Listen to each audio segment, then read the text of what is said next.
हा विद्यार्थी मित्रो, आता आपला तासिका क्रमांक आहे 17वा. कितवा तासिका आपला? तासिका. त्याच्यामध्ये आपण काय करणार आहोत? Sex determination in birds. बरोबर आहे. याच्या अगोदरच्या तासिकेमध्ये आपण काय बघितलं? Sex determination in human being. बरोबर आहे. Sex determination in human being आपण बघितलं. मग त्याच्यानंतर त्या ठिकाणी त्याच्या अगोदर आपण सेक्स डिटर्मिनेशनच्या अगोदर काही डिसीजेस पाहिलेच. कोणते डिसीज पाहिले? कलर ब्लाइंडनेस म्हणजे जेनेटिकली डिसीज पाहिलेले. कलर ब्लाइंडनेस आहे, हिमोफिलिया आहे, बरोबर आहे, सिकल सेल ॲनिमिया आहे. हे रोग म्हणजे जेनेटिकली हे इनहेरिट होणारे. बरोबर आहे. हे कसं होतात काय नाही ते संदर्भ आपण सगळं डिटेल सांगितलेलं आहे. आता या ठिकाणी सेक्स डिटर्मिनेशन इन बर्ड्स लक्षात आलं काय म्हणतो इथं? या ठिकाणी काय संदर्भ या ठिकाणी येणार आहे? आता सेक्स डिटर्मिनेशन इन बर्ड्स. आता बर्ड्समध्ये या ठिकाणी सेक्स डिटर्मिनेशन कसा होतो हे या ठिकाणी बघायचं आहे. फक्त थोडं लक्षात घ्यायचं, एक थोडं क्ल्यू आहे याच्यामध्ये. ते क्ल्यू तुम्ही लक्षात घेतलं की तुम्हाला हा विषय संपला. बरोबर आहे. आता बघा काय क्ल्यू आहे. आता मेलमध्ये आपण माणसामध्ये फिमेलमध्ये XS क्रोमोझोम असतात आणि मेलमध्ये XY क्रोमोझोम असतात. हे माणसामध्ये. आता मात्र इथे या ठिकाणी या बर्ड्समध्ये मात्र या ठिकाणी कसं आहे माहिती आहे का? बर्ड्समध्ये मेलमध्ये ZZ क्रोमोझोम असतात. लक्षात आलं? बर्ड्समध्ये जे मेल आहे त्यांच्यामध्ये ZZ क्रोमोझोम म्हणजे मेलमध्ये दोन्ही सारखे असतात आणि फिमेलमध्ये ZW. बघा मेलच्या अपोजिट आहे फक्त एवढं, म्हणजे माणसाच्या विरुद्ध आहे फक्त एवढं लक्षात ठेवायचं आपण या ठिकाणी. बरोबर आहे. ते तुमच्या लक्षात जर आलं की हा आर्टिकल ऑटोमॅटिकली पूर्ण तुमच्या लक्षात येतं. काहीही प्रॉब्लेम नाही. थोडंसं जो फरक आहे तर तेवढं लक्षात ठेवायचं. बर्ड्समध्ये फक्त मानवाच्या विरुद्ध आहे. माणसामध्ये मेल असेल तर XY क्रोमोझोम असतात आणि फिमेलमध्ये XS क्रोमोझोम असतात. आणि बर्ड्समध्ये कसे असतात या ठिकाणी? बर्डच्या मेलमध्ये दोन्ही सारखे असतात ZZ आणि फिमेलमध्ये ZW. कळाला हा मुद्दा तुम्हाला? बरोबर आहे. हे तुमच्या लक्षात आलं की बाकी तुमच्या लक्षात ऑटोमॅटिकच येते, काही प्रॉब्लेम नाही. आता ते वाचतो मी या ठिकाणी. बघा याच्यामध्ये तुम्ही बारकाईने लक्ष ठेवा. आता sex determination in birds chromosome mechanism of sex determination is ZW ZZ type. In this type female is heterogametic. Female कसं आहे या ठिकाणी? हिट्रोगॅमेटिक आहे, वेगवेगळं.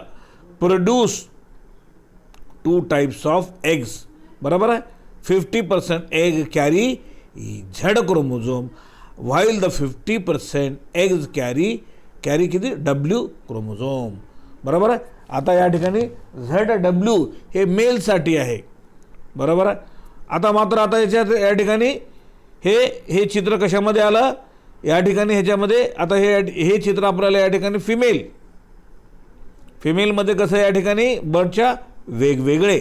बरोबर आहे. Z1 आणि W1 म्हणजे हेट्रोगॅमेटिक. आता मेलमध्ये मात्र होमोगॅमेटिक आलं आहे. माणसामध्ये कसं होतं? मेलमध्ये हिट्रो होतं, XY होतं. आता इथं बघा या ठिकाणी male are homogametic produce 1 type of sperm. एकच प्रकारचे स्पर्म तयार होतात. Each sperm carry a Z chromosome. बरोबर आहे. एक क्रोमोझोम Z होतो आणि दुसरा सुद्धा त्या ठिकाणी काय? त्या ठिकाणी मेलमध्ये काय होतो? दुसरा सुद्धा झडच होतो. Each sperm carry a Z chromosome म्हणजे ईच म्हणते या ठिकाणी. काय म्हणतंय? ईच म्हणतंय. 1 म्हणत नाही, ईच म्हणतंय. ईच म्हणजे 2. बरोबर. ईच म्हणजे 2. दोन्ही क्रोमोझोम या ठिकाणी कसे दिसतात? या ठिकाणी होमोगॅमेटिक आहेत. असा आता बघा इथं, हे बघा हे मेलसाठी आणि हे फिमेलसाठी आहे का? इथं लक्षात आलं काय म्हणतो? आता ते आता पुढं चार्ट आहे. चार्टच्या माध्यमातून आणखी तिथे दाखवतो तुम्हाला मी. बरोबर. चला आता पुढे बघा या ठिकाणी. The sex of individual depend on the kinds of eggs म्हणजे ते ओव्हा फर्टिलाइज्ड बाय द स्पर्म. मग कोणतं या ठिकाणी ओव्हा येतो त्याच्यावर डिपेंड आहे असा त्याचा अर्थ आहे. आता इथं त्याचा चार्ट या ठिकाणी दिलेला आहे बघा. या ठिकाणी पॅरेंट्स मेलमध्ये आता 2n प्लस झेड झेड हे क्रोमोझोम आहे, झेड आणि झेड होमोगॅमेटिक आहे, बरोबर आहे का. आणि 2n तर या ठिकाणी ते काय या ठिकाणी 2n डिप्लॉइड असेल तर त्या ठिकाणी ते तयार होतं असा त्याचा अर्थ आहे. कारण त्याच्यानंतर परत येतं फिमेलमध्ये 2n प्लस ZW, बरोबर आहे. इथं वेगवेगळे गॅमेट्स पडले याचे बघा, काय पडलं या ठिकाणी अर्धे अर्धे होतात या ठिकाणी, बरोबर आहे. n प्लस झेड एक झालं आणि दुसरं गॅमेट काय पडलं n प्लस झेड. आणि नंतर इकडे या ठिकाणी काय पडलं, कारण 2n आहे तर एक n याच्यात येतं आणि झेड आणि दुसरं n इथे येतं तर W झालं. आता ह्याच्या क्रॉसिंगचा नियम या ठिकाणी कसा आहे, आता दोन्ही सारखेच आहेत. आता बघा हे हा क्रॉसिंग कसं केलं तर ना, आता दोन्ही सारखेच आहेत. दोन्ही फक्त एकच घ्यायचं आपण या ठिकाणी, दोन्ही एक घ्यायचं म्हणजे त्या ठिकाणी कोणतं आलं या ठिकाणी एकच घ्यायचं या ठिकाणी, बरोबर. कारण प्रमाण सारखं येतं आहे. आता एकाच एक दोनाच दोन असा त्याचा अर्थ आहे, बाकी काही फरक पडत नाही. आणि हे क्रॉसिंग केलं आपण या ठिकाणी, ह्याला ॲजिटिव्ह ठेवलं तर ना या ठिकाणी एकच घेतलं दोन्हीपैकी, बघा इथंच होतं त्या ठिकाणी, बरोबर आहे. हा एच क्रॉस झाला, हा काय झाला n plus n 2n plus ZZ, बरोबर आहे. आणि नंतर राहिलेलं उरलं हे बघा 2n प्लस ZW, बरोबर आहे. म्हणून काय सेक्स डिटर्मिनेशन इन बर्ड्समध्ये अशा पद्धतीचं होतं असा त्याचा अर्थ झाला. ओके, काहीच प्रॉब्लेम नाही, फक्त थोडंसं त्या ठिकाणी फरक असलेलं तेवढं या ठिकाणी लक्षात ठेवायचं. चला आता बघा समथिंग इंटरेस्टिंग. आता काहीतरी इथं या ठिकाणी काय इंटरेस्टिंग आहे, थोडंसं आगळं वेगळं असा त्याचा अर्थ आहे. In Bonellia viridis the environmental factor determine the sex of the individual. आता ह्याचं सेक्स ऑफ इंडिव्हिज्युअल या ठिकाणी सांगितलेलं आहे, बरोबर आहे. बोनोलिया व्हेरिड. आता हे बोनोलिया व्हेरिड हे काय आहे, हे या ठिकाणी हे काय आहे या ठिकाणी लक्षात आलं, एक प्रकारचं वर्म आहे, वर्म लक्षात आलं. तर पुढे या ठिकाणी येणार आहे त्या ठिकाणी बघा कसलं वर्म आहे, द सेक्स ऑफ वर्म. बघा या वर्म म्हणजे आळी असल्यासारखी ती बेलोनिया व्हेरेलिस, बरोबर आहे. बेलोनिया viridis viridis depend on which location of Bonellia larva get settled. बघा गेट सेटल्ड, हा सेटल होतो, हा बघा हा लार्वा आहे. ह्याला झूम करून आणखीन बघा किती चांगलं बघायचं तर हे आहे का, हे का हे बघा, हा लार्वा आहे, हे लार्वा आहे. लार्वा म्हणजे एक आळी असल्यासारखा भाग, बरोबर आहे. असा त्याचा अर्थ या ठिकाणी किती झूम करा, पुस्तकामध्ये एवढं झूम करता येत नाही आपल्याला, बरोबर. पुस्तकामध्ये विशिष्ट मर्यादेपर्यंत आहे असा त्याचा अर्थ. ओके, चला हे आता हे काय आता ह्याच्या संदर्भामध्ये आणखीन माहिती तुम्हाला डिटेल देतो. बघा या ठिकाणी काय म्हणतो मी. The marine female Bonellia worm has about 10 centimetre long body. ही मराइन म्हणजे खाऱ्या पाण्यामध्ये राहणारं फिमेल आहे बोनोलिया वर्म. किती सेंटीमीटर आहे, 10 सेंटीमीटरची लांब बॉडी आहे, बरोबर आहे. शी हॅज ए प्रॉबोसिस. प्रॉबोसिस म्हणजे चोच असल्यासारखी. That can extend over 1 metre in length. त्याची चोच 1 मीटर लांब आहे, 1 मीटर म्हणजे पुढचा भाग असा त्याचा अर्थ आहे. If a Bonellia larvae settle on sea floor. आणि हे बोनोलिया लार्वी ही जी आळी कुठं असते त्या ठिकाणी समुद्राच्या बुडाला, बरोबर आहे. It becomes a female. ती फिमेल म्हणून राहते असा त्याचा अर्थ आहे. हावेवर असं असताना when larvae land on a female proboscis, का म्हणतं हे बघा महत्त्वाचं येतं. हावेवर असं असताना when a larvae land on female's proboscis, ते लार्वी फिमेलच्या प्रोबॉसिसमध्ये लँड होते असा त्याचा अर्थ आहे. And enter the female's mouth. आणि नंतर काय होते, त्या फिमेलच्या माउथमध्ये प्रवेश करते. It migrate into her uterus. मग नंतर कुठे मायग्रेट होते, त्याच्या गर्भाशयामध्ये. And differentiate into a male. नंतर त्या ठिकाणी डिफरन्शिएट का होतं, त्या ठिकाणी मेल म्हणून त्या ठिकाणी उपयोगात आणला जातो असा त्या ठिकाणी त्याचा अर्थ आहे. ओके, चला काही हरकत नाही, लाईट गेलेली आहे, काही हरकत नाही, गेली तरी आपलं काही प्रॉब्लेम येणार नाही, सगळं तुम्हाला या ठिकाणी व्यवस्थित सांगतो. बघा या ठिकाणी. आणि हां आता it migrate into her uterus and differentiate into a male, बरोबर आहे. Male lives as a parasite in uterus of female. Male हे पॅरासाईट म्हणून फिमेलच्या युटरसमध्ये गर्भाशयामध्ये राहतं आणि फर्टिलायझर हर एग्स, मग तिथे त्याचं फर्टिलायझेशन होतो. बघा कसली कमाल आहे. लक्षात आलं काय म्हणतो, असा त्याचा अर्थ. मग त्याच्यानंतर आता बघा पुढे या ठिकाणी त्यानं काय सांगितलं, हे आता इथं संपलायचा विषय. आता sex determination in honey bee. Sex determination आता काय या ठिकाणी, sex determination in honey bee. आता हॉनी बी मधमाशामध्ये सेक्स डिटर्मिनेशन कसं होतं असा त्याचा अर्थ या ठिकाणी. बरोबर. आता आपण कशामध्ये बघितलं अगोदर, बर्ड्समध्ये बघितलं आपण, राईट. हां, आपल्या लाईटची व्यवस्था केलेली आहे तिने, काही हरकत नाही. चला ओके. हां, आता या ठिकाणी काय म्हणतो, या ठिकाणी सेक्स डिटर्मिनेशन हॉनी बी. आता मधमाशामध्ये कसं होतं, हा महत्त्वाचा एक मुद्दा आहे, कारण हा सुद्धा थोडंसं वेगळं असलेलं आपल्याला लक्षात ठेवणं अत्यंत आवश्यक आहे. बरोबर आहे. आता मधमाशामध्ये या ठिकाणी तुम्हाला मी दाखवतो. आता इथे या ठिकाणी आपल्याला ते वाचतो या ठिकाणी, तो या ठिकाणी बघा. इन हॉनी बीज chromosomal mechanism of sex determination is haploid diploid type. इथे दोन्ही टाईपमध्ये येत आहे, हॅप्लॉइड डिप्लॉइड येते. बरोबर. हॅप्लॉइड डिप्लॉइड टाईप दोन्ही प्रकारचं. हॅप्लॉइड म्हणजे हाफ, डिप्लॉइड म्हणजे डबल. हाफलॉइड म्हणजे यांना दाखवलं जातं, डिप्लॉइड म्हणजे 2 यांना दाखवलं जातं. हे अगोदर शिकवलेलं तुम्हाला मी पूर्ण. बरोबर आहे. याच्यावर इतिहास झालेला आहे. आता ते काही सांगत बसायची गरज नाही, तुम्हाला ते सगळं अवगत आहे, माहिती आहे.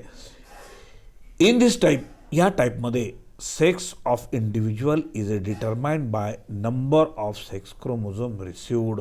का म्हणतं या ठिकाणी, इन दिस टाईप, या प्रकारामध्ये सेक्स ऑफ इंडिव्हिज्युअल. बरोबर. कोणाचं इंडिव्हिज्युअल, या हॉनीबीचं इंडिव्हिज्युअल, सेक्स इंडिव्हिज्युअल. बरोबर. Is determined by the number of sets of chromosome received. किती क्रोमोझोमचे नंबर रिसिव्ह केलेले आहेत त्याच्यावर त्या ठिकाणी सेक्स, नर मादी जे काही असेल तर ते अवलंबून असते, असा त्याचा अर्थ. फिमेल आर डिप्लॉइड, फिमेल जर असेल तर डिप्लॉइड 2n. बरोबर. Equal to 32. आता 2n म्हणजे n म्हणजे किती, 16, 16 दोन्ही 32, असा त्याचा अर्थ आहे. अँड मेल आर हॅप्लॉइड, आणि मेल जर हॅप्लॉइड जर असेल तर किती या ठिकाणी येणार त्याचं मेलचं, मेल जर हॅप्लॉइड असेल तर n इक्वल टू 16, असा त्याचा अर्थ आहे. मग त्याच्यानंतर the female produces haploid eggs n equal to 16 by meiosis. बघा हा, बघा हे काय या ठिकाणी कोणते डिव्हिजन उलालं आहे, मिओसिस डिव्हिजन उलालं आहे. आणि male produces haploid sperm by mitosis. हा फरक लक्षात घ्यायचा. बरोबर आहे. Female produce haploid eggs, haploid by मिओसिसनं उलाले, आणि मेल प्रोड्यूस हॅप्लॉइड, फिमेलमध्ये हॅप्लॉइड उलालं परंतु मिओसिस डिव्हिजनच्या माध्यमातून, आणि मेल तयार होऊ लागले हॅप्लॉइड, हेही हॅप्लॉइड आहे मात्र मायटोसिस. आता ह्या मायटोसिस मिओटिजिनचा आता त्या ठिकाणी संदर्भ काय तर आता पुढे बघा या ठिकाणी. If the egg is fertilised by sperm, eggs म्हणजे फिमेलचा गॅमेट, फर्टिलाइज्ड स्पर्म बरोबर झालं, जायगोट डेव्हलप इनटू, त्याच्यातून जायगोट डेव्हलप होतो. काय म्हणून या ठिकाणी, ए डिप्लॉइड फिमेल, कंसामध्ये 2n इक्वल टू 32. मग त्या ठिकाणी ती मधमाशी काय असू शकेल त्या ठिकाणी, क्वीन किंवा वर्कर.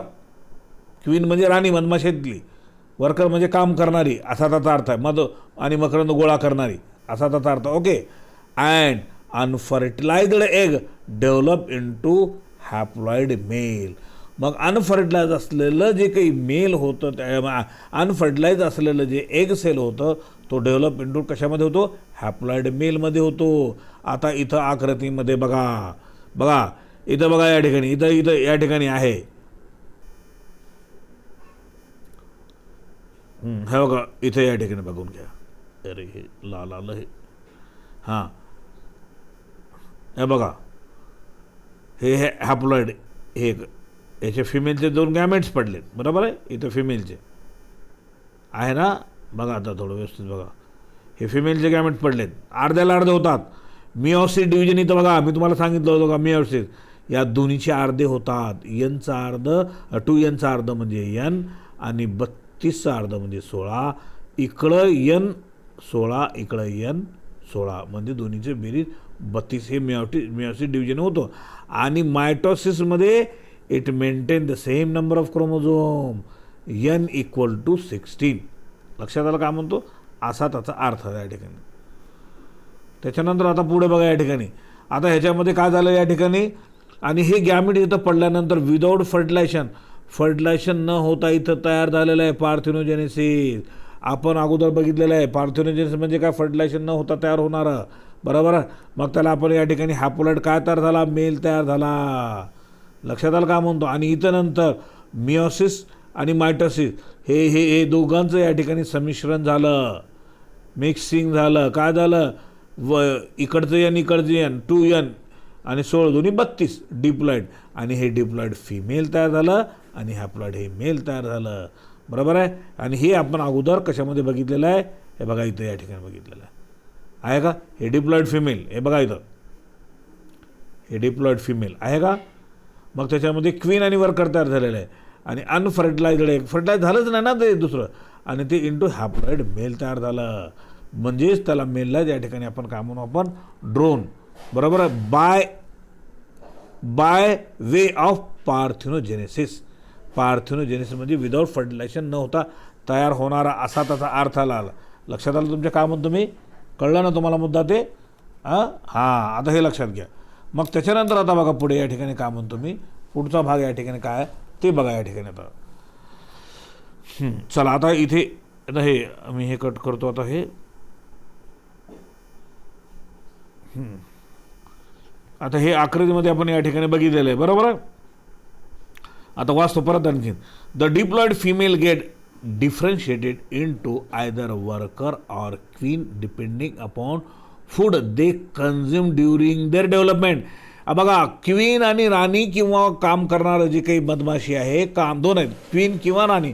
हे कशावर अवलंबून असते त्या ठिकाणी, ते अन्न काय घेतात त्याच्यावर त्या ठिकाणी डेव्हलप होतं आहे. क्वीन का वर्कर, वर्कर म्हणजे नुसतं मध आणि मकरंद फुलातून गोळा करणे आणि त्या पोळेमध्ये जमा करणे.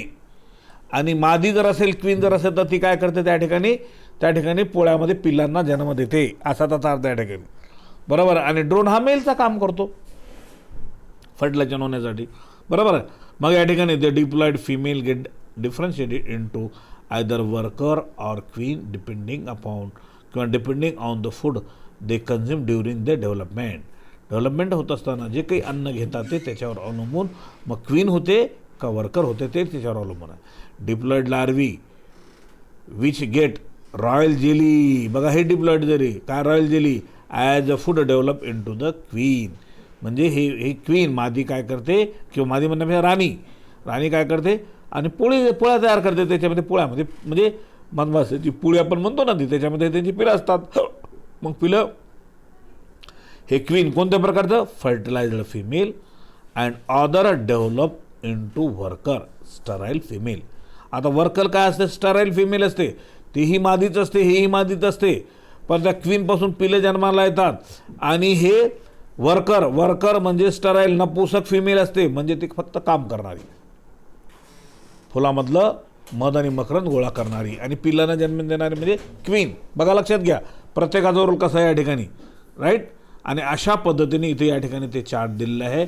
आणि चार्टच्या माध्यमातून आपल्याला या ठिकाणी कोणता या ठिकाणी भाग आपल्याला इथे या ठिकाणी चार्टच्या माध्यमातून हा भाग आपल्याला लक्षात येतं, बरोबर आहे. मी असे हे अगोदर सांगितलं मी तुम्हाला, याला सेक्स डिटर्मिनेशन इन हॉनी बीज असे म्हणतात. झालं. त्याच्यानंतर आता बघा या ठिकाणी थोडंसं आता मी या ठिकाणी जेनेटिक डिसऑर्डर हे सुद्धा या ठिकाणी तुम्हाला देतो. जेनेटिक डिसऑर्डर म्हणजे काय, अनुवंशिक दोष, अनुवंशिक रोग.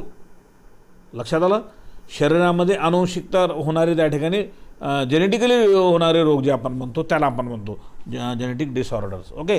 त्याच्यामध्ये या ठिकाणी बघा काय काय या ठिकाणी genetic disorder are broadly grouped into 2 categories as Mendel disorder and chromosomal disorder.